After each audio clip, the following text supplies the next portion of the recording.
Okay. Hi, everyone. I'm Lisa. Welcome back to my channel. So today I have a guest, old friend and colleague. Well, not old, longtime friend and colleague of mine, JP. We used to work together 20 plus years ago, and we Yeah, were neighbors. We used to have a cubicle together, and yeah, yeah, now we are in a different stage of life. We are parents of young teens, yep. and I wanted to just have him come on and just talk a little bit about our experience and what we're going to be working to do to create a different experience, hopefully, for our kids. So, JP, tell us a little bit about yourself. All right. So, hello, Lisa. Yes, we worked together at the same company many years ago. You still look the same. I'm glad. Yeah, we shared the same experiences. We worked a full-time job, worked a part-time job, went to same university together. Related to many things that you've done, I've done as well. And like I said, now we're parents, and now we're just basically working for our children. So now we just have a different focal point now. Now it's all about more saving for my son, Yeah. and yeah, it taught me in life when we work together. Like it's never just. That's just my belief. I never think that just having one job or just one streaming income is enough. It always, Yeah. especially nowadays, you want to have multiple, at least two or three. It's just better that way, just in case something happens with the first primary one. You always have something in the side that's consistent. I'm a firm believer in that. I still do it, so I always make sure no matter what, I always have two. The more skills you have, and this is what they should be teaching at the high schools, not just your history, math, English. I get that piece in science, but also having um, certain courses. Not, I mean, there are trade schools, high schools, for Yes. example, but bring that into the public schools. And that way, if you have somebody who's thinking that way, it's like, well, yeah, you can do whatever it is. For example, you could do accounting or do finance or IT, but you have that useful skill that you like uh, how to put things together in the home, like a home remodeling or the basics of electrical, plumbing, heating. That is so, to me, critical because that's an essential need. Everybody needs that, right? Mhm, mhm. For that kind Yeah, of thing. I think that I believe that everyone, we should encourage all the young people around us to get some type of higher skill education. It Yeah. might not be college for everyone. It might be, like you're saying, trade, mechanic, plumbing. I mean, I just want them to have something more than high school. That's what I try to encourage the young people around me. But if you have a blend of both, you're saying that's even better. I've shared on this on here before, but I always have to Yeah, yeah, recap yeah. my story. So I Mhm. started working full time when I was 19 years old. I was Mhm. already a mom at that time, and I did one full year of college, and then I dropped out, and then I was Mhm. wind up using like pretty much my entire 20s going to college evenings, weekends, in Mhm. order to obtain my degree. And then I went on to start the master's program. And, I never had a student loan. I paid as I was going. So basically, I Mhm. got off track. I was a little overwhelmed. And then once I started working full time, I just needed to take care of my family. I didn't ever pull back and then go back to working part time and going to school. What led you to be in the situation with me where we were working full time and hadn't completed our college education? Money, basically. That's what it Money. said. Yeah, I needed to make sure I made my car payments myself. You remember one time I was like, yeah, I did have that sports car, that Camaro. Yes. I kind of spoiled myself on that one. Yeah, that was my little fun toy. Well, not just that, but I want some savings on my own. Yes, it's nice to get my parents get a little bit of money here and there, but I just kind of essentially wanted that, and I wanted the feel of a work experience while in school because I remember at one time it was emphasized, oh, it's crucial if you have some kind of work experience. And you remember a lot of people, a lot of fellow students ran into that issue where, they didn't do an internship, they didn't have any work experience really. Well, me personally, Mm-hmm. I feel that the roles that I was in prior to obtaining my degree did Mm-hmm. not do anything for to help me to get into the field, because I was starting from scratch at age 30, because I wasn't gaining experience in the Yeah. particular departments that I needed. So I can't say that I was getting the on the job experience. So it wasn't like the work was like, oh my gosh, super difficult. Oh my gosh, we're doing some kind of NASA, Yeah, rocket. it wasn't rocket science. Right. It wasn't like that. Right. It was a high tech something like that. So I made it seem. So when I was starting to do these different roles, and I said, wait a second, was what? Why are some people in this company making it seem like they're doing some extraordinary things or something when everything is already laid out? What is it that we're doing revolutionary? And if But they, we were being held back because we didn't have the degree. then I always wondered about that because it's like, well, how much is that true? Because it's like all this stuff we're doing is on the job training. There was a lot of back and forth with company. That company we worked for had more ups and downs. This has happened even before the 2008 crisis. When I left, I said, this kind of company can't survive if the economy tanks. It can't, because times were good. And our company was going, Mhm, like in a mhm, rocky ship. And I said, I got to get out. I said, when times are really bad, this day is going to fall apart, meaning mhm. they're going to do all sorts of things. Maybe restructure or get a smaller office space and just get rid of 100 people. And I said, well, Well, yeah, we wound up getting acquired and gobbled up a few years later. So right, you exactly. got out and didn't have to live through those days. I stayed to the very end. Oh Lord. But Oh, I had many years invested there. So, I couldn't walk away from the severance and the retention and the that's true. yeah, it was substantial for me. I couldn't turn my back on it. Because there were great people like yourself working there, but the minuses were like, the recognition, the Mhm. opportunity to move around. It Yeah, was, I think you and I, yeah, we had ambition for the growth that you're talking about. yeah, And I call it being a worker bee. And there's nothing wrong with that. Some people right, want to just come in and they're not looking for moving up into managerial, or, yeah, they don't have an aspiration of being a director or anything like that. And that's fine. But that's fine, yeah. I think the positions that we were in when we first met was not going to be enough for Well, listen, I need to grow somewhere else, and that's why I kept moving on. neither one of us would say that we regret the effort that we put in into pursuing our degree, because it was needed in order for us to Oh yeah, be in the corporate world and progress. the next wave generation, especially my son's age, the teenagers, Mhm. they're thinking about things differently because if you don't have to put so much money into a university and you have an idea that's already going to make you money and you're making money even before age 20, do it. I'm all for it. It's called entrepreneurship. Do it. That makes sense to me. So to me, like, oh no, that won't work. No, if it's working, make money, go do it. So that's a different mindset because now it's like we're stirring more independent thinkers, meaning that not everybody's going to flow into the university side. So Yeah, what? every job is needed. Every job is needed, and I try to, be respectful of Yes, yes, everyone around me, because I yeah, need people in every service type of industry around me. yeah. And I agree. And everybody, but the value of like sometimes the people behind the scenes and every worker is not traditionally is not viewed the same.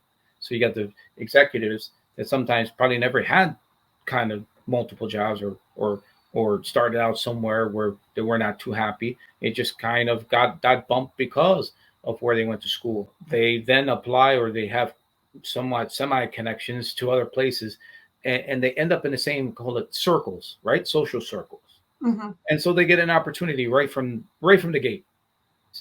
But they give it credit, like you said, you've been there for at the past company for many years. That right now is that the mindset for the next wave generation. I don't see that. That's not happening. I mean, you could No, fact. the next company that I went to after that, I was laid off again in less than 4 years. So Mm-hmm. yeah, and now I don't know that I'll ever have, a 10-year plus job again, and the way things are today. Right, right. But we'll see. We will see.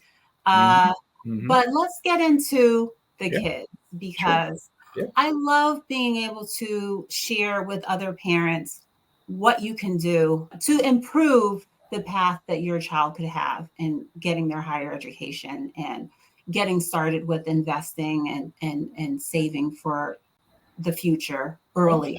Can you share a little bit about, of course. I know you said if your son is going to be an entrepreneur, you're there to support him, but Yes. what do you have in place for him to save for college or for his adult life? What are you doing right now? Oh, we have money saved under his name, and it's we didn't put in any kind of educational plan because we just wanted to put it into we have the T-bond treasury bills for him. We have Okay. money invested for him on on his own in the bank account, and it just grows over time. So what and then we instill the value of savings.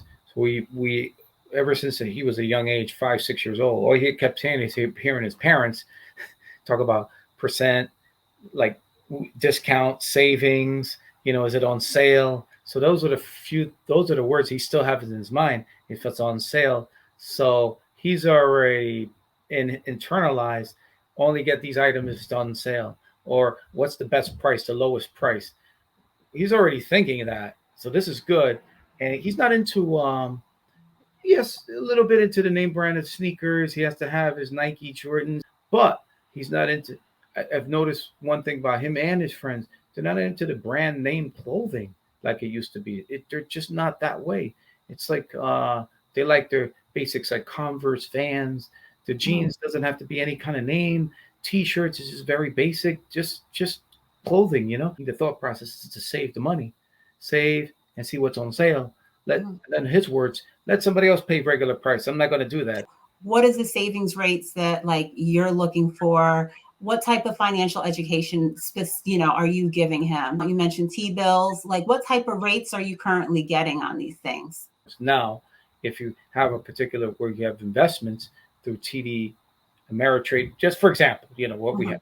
So now, individual stocks, like okay, yes, again, the mindset for me was okay. There's that Home Depot. Make sure I have some stock in it. Uh, Apple. I still have Apple shares. Those kind of things. Why? Because it's value. And one of the gifts I got from my younger brother, this was years ago, and it pays dividends. It truly pays dividends. Is for him to get so many shares.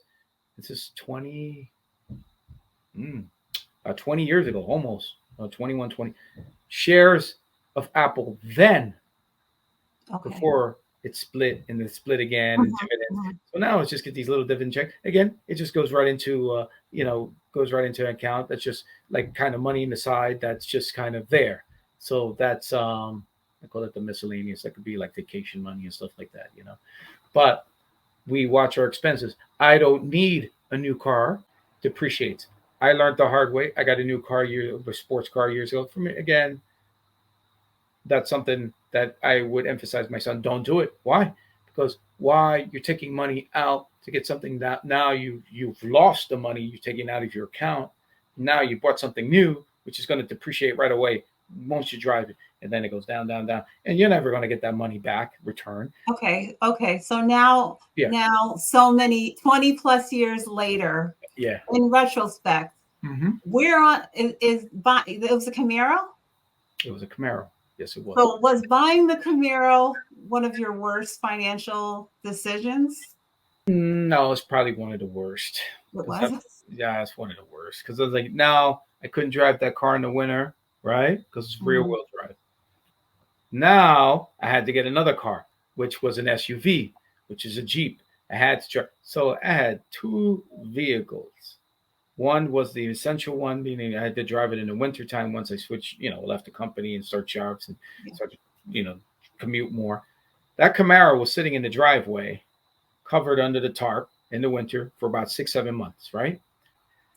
I ended up driving Jeep Cherokee more. Now I had two cars. So yes, in retrospect, now that I have the value, now I just see one car. Yeah, So I think that's going to be one of my standard questions if whenever sure, I talk to someone, like what was your worst financial decision that you're willing to share? So that was buying yes. buying two. Then the Camaro. Needing two cars because of the area we live in and the weather conditions and all of that. And that's a very Of course. mhm. And then I said to myself, okay, That I wasn't can't. going to be well, I don't know how long you were going to hold on to it, but it wasn't going to be a practical car to put a baby seat in and to be living the I life got you have now. exactly. I got rid of that car when he was going to be from 2 to 3 years old. I remember I gave it to the dealership. I got money. I can't put a car seat in there. Now that car sat longer. It almost sat for a year, and I took it out here and there to work. And then I said to myself, "What am I paying? Extra taxes." So that's a learning lesson. Then I sold it, got rid of it, put it in the Mhm. dealership, got the money, and then that's where I started saving. Then I already made up my mind. Then I said, "I'm not going to get a sports car. I don't need it. I'm looking to save money. I don't want to keep spending money. As I get older, I'm looking to save more, spend less. That's my mind. That's the mindset I have right now. Think about it, Lisa. Everybody's scrolling all through social media. They're flashing the film as fast as the picture's coming, Mhm. and people have their fashion thing in that there. And then, like the memory, forget a few seconds, it's gone. The person, your friend, whoever it is thinking about the next thing or looking at the next photo. Looking at so. I think life has gone so fast that it's like kind of like okay, nobody's gonna know what you spent for what, right? In terms of what you get for your house, what you're driving, because everybody is living on the speed of light, almost a blur. So everything is just going so fast. So the most important thing as a parent is always make sure that you have some kind of insurance, life insurance. We made sure of that just in case something were to happen. And same thing, and trust a trust estate made by an attorney. Trust wills uh, with the probate. So make sure everything is okay, documented. So Yeah, you need yeah. it. Definitely agree with you on that. I can't tell you how many I've been trying to build up my real estate, Yeah. and I can't tell you how many times I was looking at a property and Mm-hmm. in the fine print it says, in probate pending. Mm. And so the family wants to move forward, but Mm-hmm. these things were not listed and specified in the Uh-huh. type of documentation that you're explaining right here. Yes. And so it's held up potentially. And then so they have to let the investor know that you might have to wait another 30 days, 40 days, 50 days until this is resolved before we can close on the property. So, us being younger people working full time, Yep. I know from when I started working, I Mm-hmm. was always contributing into my 401k. Mm-hmm. Were you doing that in the beginning years when you started working? Yes, actually, I did that even before I started working in the same company with you. I did it in a supermarket working part time because Okay. we were in a union, so I already had the 401k invested. This is even before I joined the corporate world. I was like already hearing the value of it, and I said, okay, this is great. It's 401k, money off the side, and then it was with the help of my parents too. They said, hey, put your money on the side. So it's always that kind of like emphasis, like, yeah, just put your money away for a rainy day. Just save it. So did you get started with that? Would you say before you were even 20 years old? I was probably 19 when I started. 19? Okay. Okay. Yeah, I was probably 19. Yeah, Okay. 19, So we and had the presence of mind to get involved in that even at a young age. And yeah, we went to 19. school, we still let that whatever little percentage go towards. Yeah. So I Mhm. did that. I said, well, and the most important thing too is when people were, again, talking to different people at the supermarket and saying like, oh, if you stay here X amount of years, you get a pension. Oh, wait, what? I get a pension. So guess what? Now I don't collect it obviously yet, but now I get something. Doesn't matter. It's a couple $100 a month. Doesn't matter. Every little bit, I always say a little bit helps. So the time I put in there and just working part time, get a pension. Come on. Think about how many companies out there are still doing that. Just hang in there. Just stay part time. Just I don't know how many other places would do that too. Then you get a pension from them. You know what I mean? Now the companies got hip to it. They said, well, a lot of people are just kind of doing this part time thing, trying to get the It's been pension. eliminated. Yeah. Yeah. Yeah. Yes. Exactly. Because they But don't. that's why we have to really focus on investing for ourselves because Social Security, who knows what that's going to look like for us and Yeah, exactly. make strives to by the time we are that age, maybe Yeah, simplify our life, have our mortgage paid off, have things and have our investments really in a position where we can supplement hopefully whatever social security we are getting, so that we can continue to live the way that we yeah, want and yeah. travel and do the things that you want to do. Exactly. Yeah, but like I said, don't spend, don't splurge, because the problem is with society, it's temptation to buy newer things, bigger things, getting okay. So you get bump your salary. Now you have to expend more, and then I want new this, I want a new house.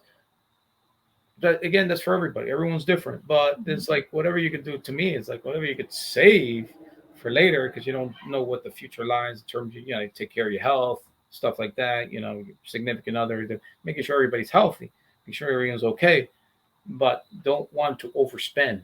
And that's the problem with society. Everyone's this advertisement gets thrown out at you and everything, and everybody has a tendency of overspending, including myself. I did that in the past. Overspend. Yes, yes. Well, let you get back to your family. Thank you, Yeah. thank you for taking the time out Sure, no problem, no problem. to Thank you, chat Lisa. with me tonight. Yeah, Yes. Well, we yeah, started off. We did not have maybe the normal path that someone usually has with education and family. Our stories might be a little different than others, but we made it through. we did. We both have some teenage kids now, and Yeah, yeah, that we're working and trying to just teach them, and share our experience with them, and hopefully help them to do better. yeah. That's what it's all about. And guys, thanks for watching. If you haven't already, please subscribe to the channel. Leave us a comment. Let us know what you thought about this discussion tonight. Yeah. Okay, JP, thanks for taking the time again. Okay, Thank you. bye. All right. Bye bye. Hey, have a good night.